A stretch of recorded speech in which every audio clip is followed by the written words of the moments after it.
Trauma Therapist Podcast Plus listeners can listen to episodes early and ad-free right now. Become a Plus listener by going to Apple Podcasts, searching for the Trauma Therapist Podcast, and signing up today. Welcome to the Trauma Therapist Podcast, a show about the incredible people dedicated to helping those who have experienced trauma. My name is Guy McPherson, and my mission is to raise the awareness of trauma and to inspire each of us to help those around us.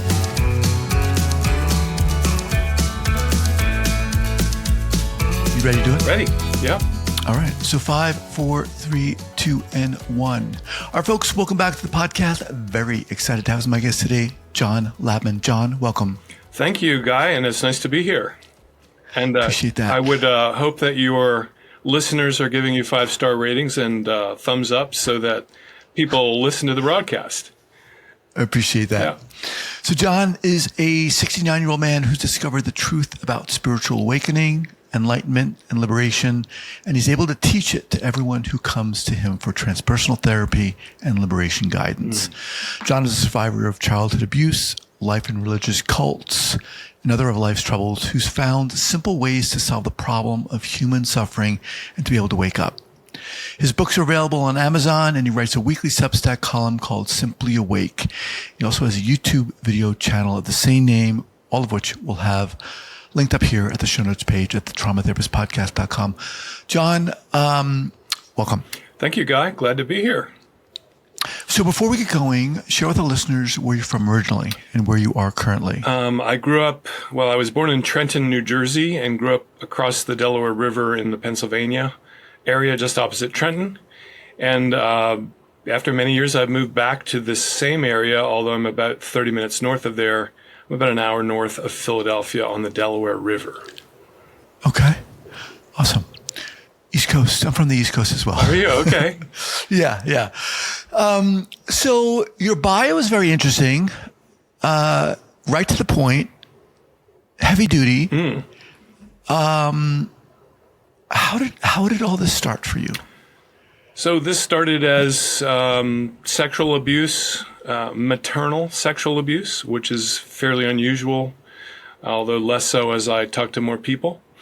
And it was not only to me, but to others. And as a result of early abuse, now that I've studied it for a long time, there was a lot of uncoordination in my body. I would be falling down and, breaking my chin open on the floor or, and so when I was in school, I was a very bad athlete and picked on pretty relentlessly and traumatized, again, bullied at school. And over time, I found a way to get away from public school and to get out of my home. I won an international scholarship to the last 2 years of high school, but it's called college over in Wales, the United World College of the Atlantic in South Wales. And I spent 2 years in a Hearst Castle learning with kids from 50 countries. And like you had to get out. I had to get out, and that was the way to get out. And it was sort of miraculous that I got a scholarship because they said we wouldn't qualify for one.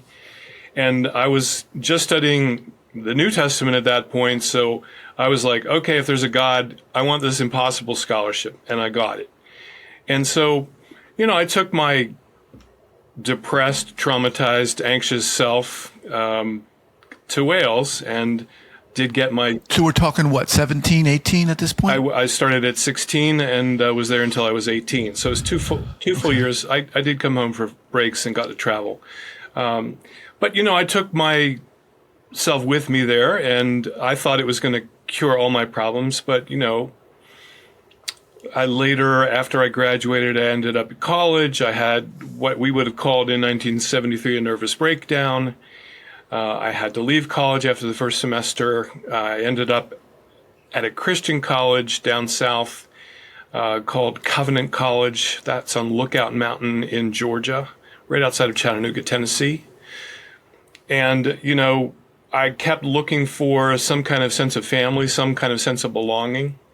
I was looking for some way to guide my life because my life internally was very chaotic.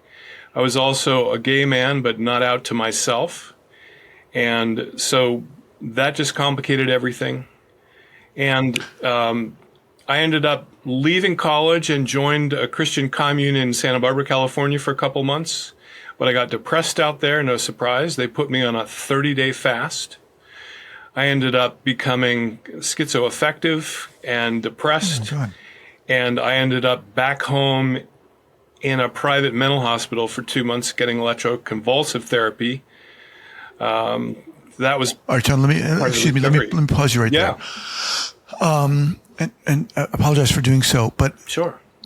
I'm curious about, at what point did this abuse start for you? 3 years old. Pretty much 3 years pretty old. much certain And about that. You said it happened with others. Was that siblings or Siblings, yeah. And then none of us remembered it. The dissociation is amazing, and I didn't remember it until the next generation was being abused. And then my generation started remembering, and I was 52 years old when that happened. That's about 18 years ago. Oh my God. Yeah. So that kind of leads me to my question here. Yeah. How were you managing this as a young kid? You know, what I was doing was achieving in the classroom and getting the attention of teachers. Okay. What I ended up doing my whole life was, as I learned later from Dr. Bessel van der Kolk when he had his group at Justice Resources Institute, I did everything that he was talking about trauma survivors needing to do to function and cope. I sang. I was a singer, right? I achieved academically, so I had something to hang my hat on. I had something I could be proud of. I got to travel internationally. I got very involved in religion, so I had a sense of belonging. I had a sense of community. I had a sense of right and wrong. I had a sense of allegedly being protected, although... Was your father around? My father didn't know anything about the abuse, and he and my mother were divorced when I was 6 years old. Okay. And then there was a stepfather, and he didn't know anything about it either, but I wasn't being abused by that time. Someone else was. And I'll just leave them out of it. Did you tell anyone? Did you talk to anyone about this? I didn't realize what was happening. I didn't really know it was odd or strange. And right. I didn't realize that I was terrorized until it all came back when I was 52 years old. I just knew that What was that context in which it did come back? The next generation came home to my generation from a visit to the abuser, being traumatized and saying he hated her, he never wanted to see her again. And he had some signs of abuse. He was wetting the bed and he was pooping the bed, and he was 10 years old. So pretty classic signs of abuse. So we were all gathering for a big celebratory birthday party, and those involved kind of put their heads together and started remembering just little tiny bits of things. And, there was a tremendous amount of dissociation. Others who were abused didn't remember whole years of their lives.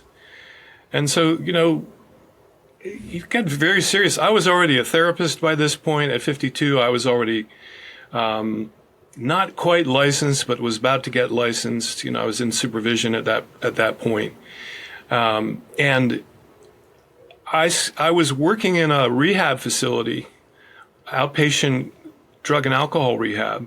And I was seeing that a lot of the people coming through who had problems with addiction had histories of adverse childhood experiences and abuse and sexual abuse, and 75% of IV drug using women were sexually abused. We started to learn these kinds of things. So, but my own story didn't really get completed until aged between 52 and middle of 54, when I started to feel my way through how bad that had felt. A lot of crying, a lot of screaming. I did a lot of shouting in those years. Used to go in my yoga blankets every night after work and do about a half an hour process work just to get the feelings out that I'd been holding for 50 years. Oh my God. Yeah. Almost 50 years. So, but in the meantime, I lived in this commune. I was, hospitalized for mental health care, got electroconvulsive therapy. I had later finished my college degree, was going to go to seminary, got talked into living in this community, also in Pennsylvania, in the King of Prussia area of Pennsylvania. And very quickly, almost as soon as I joined, it devolved into a brainwashing cult. It had been a part of the denomination that ran the college, so I didn't think it was unsafe, but almost right away, the family that I stayed with one summer, they were all excommunicated and the whole place turned upside down. And, then it was a place of extreme fear and love, just like my home of origin. So I spent 7 years there, and when I left there, I was a basket case, and I went the very next day. I fled this place, kind of in secret. The very next day, I went into therapy at about just before I was turning 30, I guess. And that therapist saved my life and, started to teach me that we all have our own thoughts and feelings, that we can learn to pay attention to them. All the things that we teach trauma survivors now. Right. Yeah. Jon, intense. Yeah. I mean, Jesus. Yeah. My God. So it's the fact that you've been through this to me is, and you're sitting here not only willing, but you're courageously sharing your story. You're helping people is really inspiring to me. It's one of the reasons why I do this. So I want to touch on that therapist, and then I want to get to how things kind of shifted for you such that you were like, okay, I want to start helping people, right? You're writing the books, etc. So you said this therapist saved your life. Yeah. He or she, what did they do? What she said was, I felt hopeless, and she said, you wouldn't be in my office if you didn't have some hope. I was like, ooh, how did she know that? She in those days, it was okay to work in a home. She was working in her home in Princeton, New Jersey. I was traveling an hour and a half one way to get there. Wow. Just because she was recommended. And she really said, look, I can't deal with any of the religious dogma stuff. I know that they told you were going to hell if you left, but I don't have any experience with that. We're going to treat this like a divorce. And so we treated it like, this terrible family separation, which is what it was. It was my entire life for 7 years. It was a terrifying life, but that was my life. My home, my friends, everything was gone. And she started to ask me, what did I feel? What did I think? And nobody was interested in what you think. When you're in a brainwashing cult, they want you to think what they think.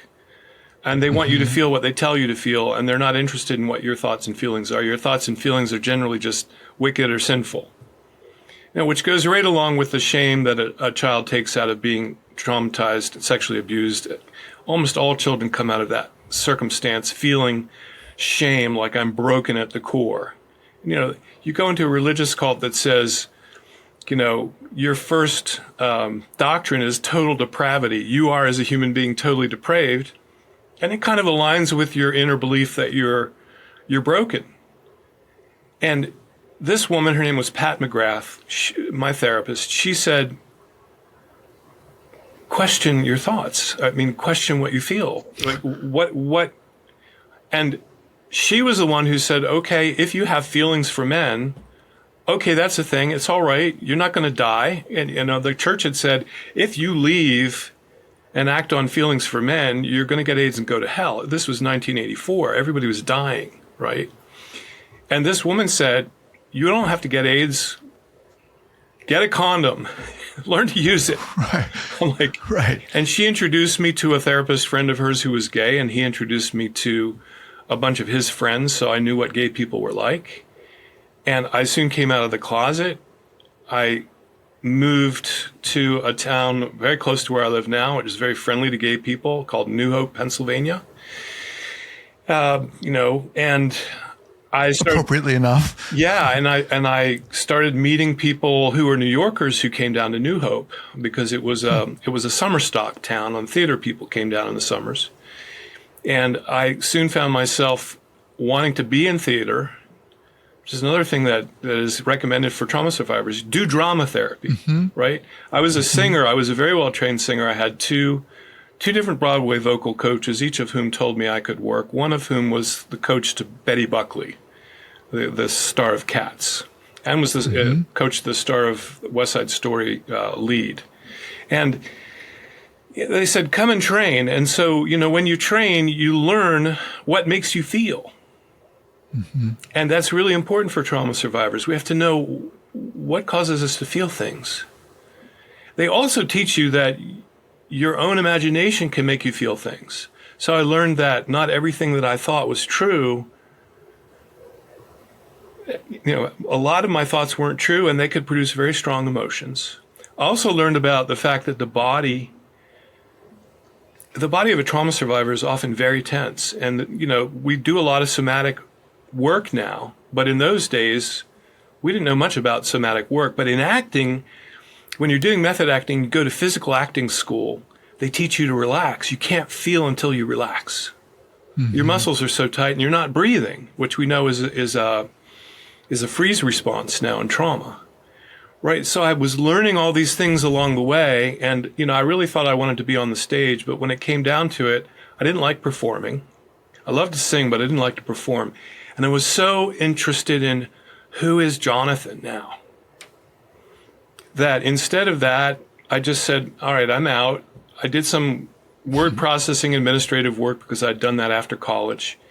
And eventually I found my way into Eastern Enlightenment studies with some people who did massage therapy and breath work and meditation and mindfulness, and counseling all at once. They became the model for what I eventually ended up doing. So the first thing I did was I went to massage school and I learned how to touch safely, because a trauma survivor doesn't know. And I learned how to hold boundaries, which was very difficult. I was working with gay men. I was working on Fire Island, if anybody's ever heard of it out there. The Pines, the great gay resort in the 1990s, and working in New York City in the gay neighborhoods. And I was holding boundaries, or trying really hard to hold boundaries, learn how to hold boundaries, learned how to do that. Eventually, I went to NYU and took some graduate school courses, but that wasn't quite right. It was rehab counseling. It wasn't full counseling. So instead, I took 3 years of energy healing work, and I learned how to deal with and how to feel a lot of the subtle stuff going on in the body, which a trauma survivor needs to know. After that, I went to graduate school because I thought, well, these energy healers, they have too much power. I don't want that much power. I want people to have power. I wanted to have power. I didn't want to be lorded over by any more cult-like figures, although I kept sort of repeating that pattern. I didn't live in cults, but I tended to go to people like that, who were a little scary and a little loving, and were trying to get you closer to God. Eventually, I just took that into my own hands. But, eventually I went to graduate school. I got my diploma, my master's, when I was 45. And I started doing the work that I had wanted to do back in the 80s, when I first learned Eastern Enlightenment traditions from these people that did all this different work, meditation and mindfulness and massage and all that. But I started with massage, and then I ended, with that clinical degree and then a yoga teacher training. And I learned to teach meditation. And as part of my work, I've always taught meditation and mindfulness practice, because trauma survivors need to learn that the present is safe. The trauma is back there somewhere. Part of the brain feels stuck back there, but it's back there.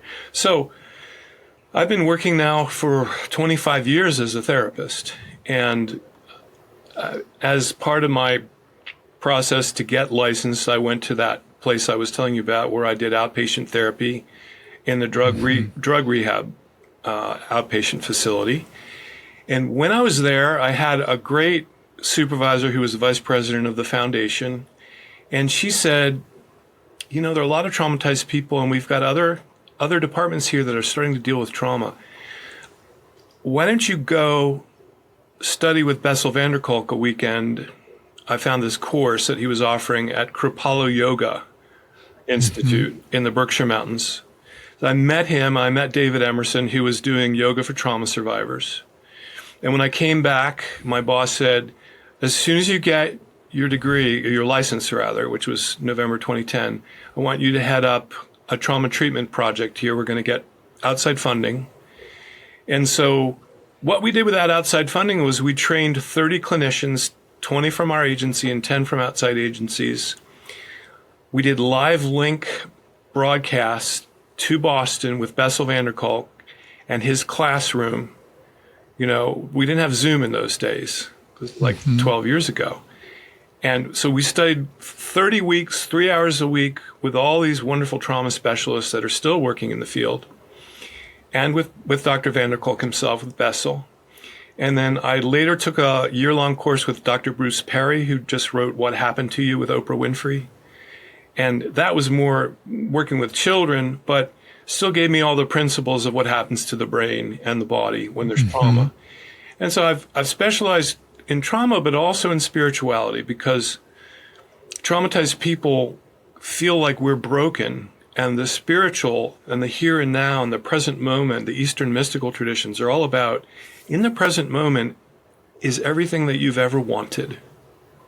The peace and the contentment, the compassion, the curiosity, the creativity, the sense of no boundaries, but safe no boundaries, the sense of timelessness, all of that's in the right brain. And so if you deal with the left brain thoughts and feelings, if you teach people how to name and talk about their feelings, how to check and see whether their thoughts are true or not, a lot of the drama of the left brain quiets down, and then people have access to all the goodies of the right brain and the ability to live from the right brain, which is what we call spirituality. Your journey and the steps along the way are not only incredible, but from being a young kid who was traumatized and carrying that your whole life, to getting to a point where you're able to have these realizations and live these awakenings and spiritual, have these spiritual experiences. That's a gap. Oh yeah, and a big distance for a lot of us. Yeah. And it's oftentimes rife with hills and valleys and traps and quicksand. When did that start to happen for you? And I know it's not oftentimes in the blink of an eye, or some could say it is in the blink of an eye. But for you, Jon, when did you start to feel like, okay, maybe I'm seeing the light of hope? Well, really, the first day I was in therapy with Pat McGrath in Princeton, I started to feel that there must be some hope. And light of hope, I think when I came out of the closet and went to live in New York and started to live whatever life I thought I was able to live freely. In other words, I had never felt really very free. And, then I could live the way I was kind of created to live. I could feel my own attractions. I think feeling my own attractions was a big part of feeling some light in the picture. But it was in the late 80s, when I started working in the Eastern mystical traditions, that I realized there was a spirituality that was good for me, that was also accepting of me as a gay person. And not all the Eastern spiritualities are. Even some Hindus won't accept you as a gay person, but I found people that did. And then it was like, oh right, well, I have a spiritual life too, and it's not dictated by dogma or doctrine or a book or somebody else. It's something I can experience. And that was like, I can experience feeling good in my body. That was like miraculous to me, because I'd always just felt tense and headaches and backaches and stomach aches and, crawling around on the floor from bad back injury and, all kinds of somatic problems because of trauma. And suddenly I was starting to feel like, there's some freedom from pain. And that's kind of when you feel like, oh, wow, I've got some hope now. And it's really the leftover pain and suffering is what always motivated me to go further. Just want to remind everyone, I'm speaking with Jon Labman. He's at simplyawake.com. And on your website, it says liberation therapy, clarity, peace, simplicity. For those who maybe aren't familiar, what is liberation therapy? So it's what I was describing earlier. I work with people to get them to understand their humanity and de-dramatize their lives enough so that they can have contact with their spirituality. And I do all of that. And I'll do any of that people want. I'll just do the left brain work, or I'll just do the right brain work. But really, the right brain work needs the left brain work. So usually they go together. And so that's, what I do is I start with people where they are. I listen to their story, figure out what they need, work with that. And then if they're open to spirituality, I introduce spirituality to them. But I work with a lot of trauma survivors. And when you say, introduce people to spirituality, what does that mean? How are you defining spirituality? Present moment awareness without thought is the basic definition I would give of spirituality. Can I have a present moment awareness where my attention is not just caught in my thoughts, where I can actually feel the environment around me and breathe and be temporarily at peace? That's the start. There's way more than that, but that's the start. Yeah. And so mindfulness practice and basic mindfulness practice, basic meditation. I teach meditation in about 25 or 30 minutes. And I help people to meditate walking or biking or however they can do it. Right? So all those things are incorporated in the practice. It's kind of a hybrid. I'm guessing that your quote unquote healing journey is ongoing. Yes. I mean, as it is for all of us, right? Yes. How is that for you now? How do you experience that healing? What helps you at this point? Well, I because I did a podcast in November with somebody who had interviewed a doctor who had been working with dual sympathetic reset stellate ganglion block. I don't know if you've ever heard of that treatment. It's a treatment where they inject the same thing that's in an epidural into the ganglion of the neck. And in trauma survivors, that often produces extra adrenaline right here in these nerves. And that adrenaline goes right to the amygdala, which is the smoke, the emotional smoke detector of your brain. It's what sets off the alarm bells. And I had that treatment to just further calm my nervous system, which was really amazing and does work. A lot of people who go are, active duty military special ops, people who are in battle and have PTSD and other PTSD survivors. So I'm still working with my body. I'm still calming my body. I'll be 70 tomorrow. So, this is an ongoing process. The formal spiritual path, there's no dangling carrot anymore. I don't need anything else. It's not that we don't continue to learn.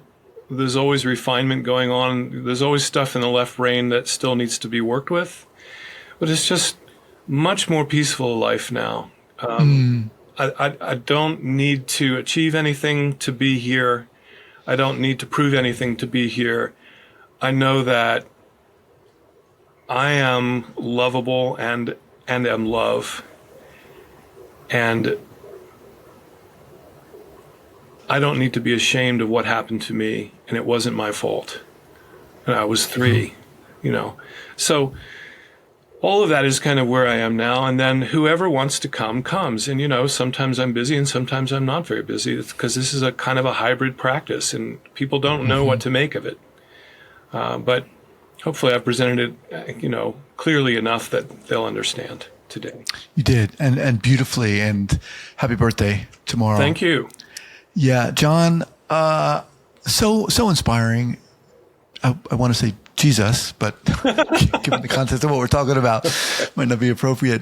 How do people learn more about you and what you're doing? Well, as a gift to your listeners, if they write to me at support@simplyawake.com, So support@simplyawake.com. I will send them my last book, a PDF of the last book that I wrote called Being Human and Waking Up, and a link for a free 15-minute session with me if they would like to take that opportunity. Okay, wow. And that's how they get in touch with me. And of course, reading the website is always good too.